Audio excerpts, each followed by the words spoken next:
So this is the Jetta 6, the USA version. And in terms of common problems with these cars, I can tell you that these are very reliable vehicles, especially if you have a non-turbo engine. So the one that came in the pre-2014, like this is 2.5 5-cylinder engine, and there's also 2.0 liter MPI.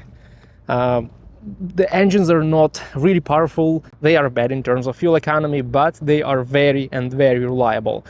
Even the TSI engines, 1.8 TSI, 1.4 TSI, they are good. So basically all engines are good.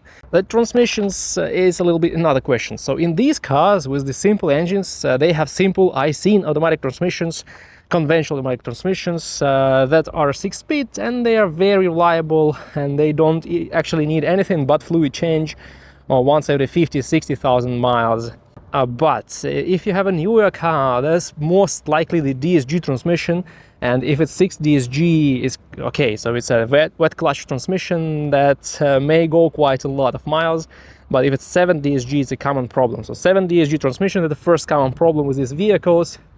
And these dry clutch transmissions, they have issues with the control module, and they have a lot of issues with the clutch packs, and they are very expensive to repair or replace, whatever you choose. Then the 2-liter MPI engine, again, that's one that came with earlier model years of the Jetta 6 in the USA.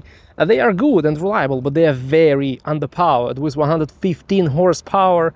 For the city it may be okay, but if you go on highway you will probably feel a lack of power immediately, and that's not exactly good in the USA, because in the US people tend to drive a lot on highways, to drive a lot of miles.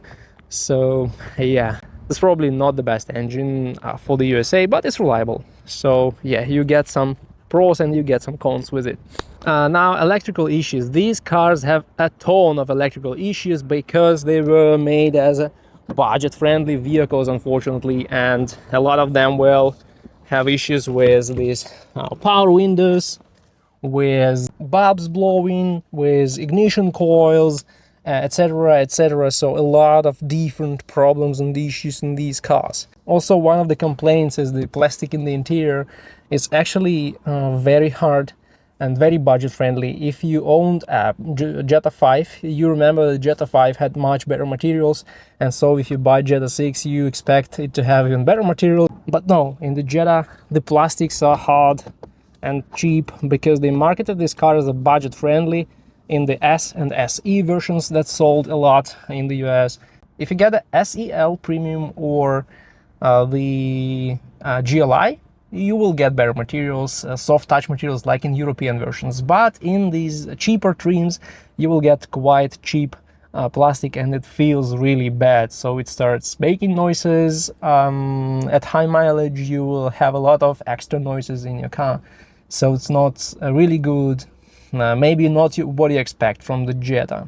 I would also say that the timing chains in the engines are a common issue, but with this 2.5 liter engine the chains last quite a lot of miles. It's 200,000 miles and then they will start rattling. But Volkswagen told you that the chain will last for the entire lifespan of the engine, and it's not true. So maybe I should put it in the list of common issues. So you need to expect rattling from these engines, and when they start rattling you need to change the chain, and it's not that easy in these cars. As you see, it's not so much space here, so that's a lot of work, a lot of labor, and a lot of money you need to pay for that.